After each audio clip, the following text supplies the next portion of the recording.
Ngalesikhathi ngalomzuzu ngalomnyaka ngiyabingelela nguNyangelezwa Kanjanga Sibongo eSwatini kaNgwane endaweni yaseShiluthe Sigosi kuse-welcome kwaDume Nkungweni enhlangano eshiselwe isigodi esinamandla. Cha bantu abamkhulu nami ngithi nje ugogo angibingelele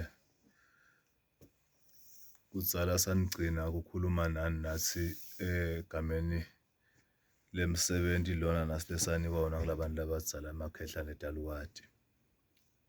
Sengisho ukuthi-ke sibonga ukuthi sonke sisaphila sisephilile konke futhi lesikwendako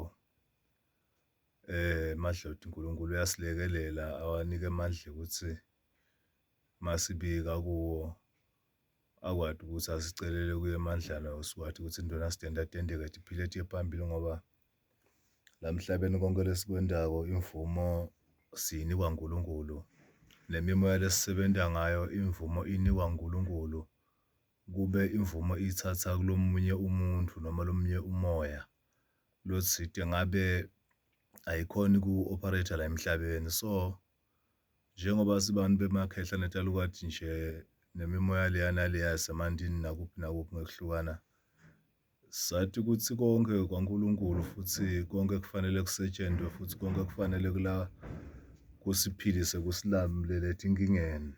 Ngiyalapha-ke tinkinga letiningi ngeke ngibale kakhulu ngekuhlukahlukana kwakhona kodwa nje mangabe wena udzinga lusito utangitfola la endzaweni yaseShiluthe kwaDume Nkungweni welcome Sigodzi eshiselweni inhlangano.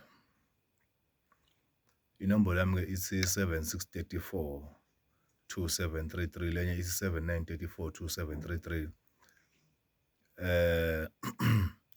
Uma ngabe awukho eSwatini uthi sometimes kuye kuthiwe +00268 sometimes kuvele kuthiwe +268 i-code yakhona-ke le ukuthi khona ukukhuluma nami mangabe awukho la eSwaziland or eSwatini.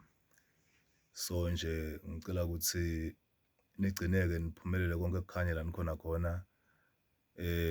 uNkulunkulu imimoya yonke lesiphethe emhlabeni ikwadi ukuthi sikhanyise le ndoda yethu ikhanye iye phambili ukuze lesikwendako emhlabeni imithithukuthuku yethu ukuthi sijabulise kubonakale ukuthi cha siya phambili la sifise kuya khona.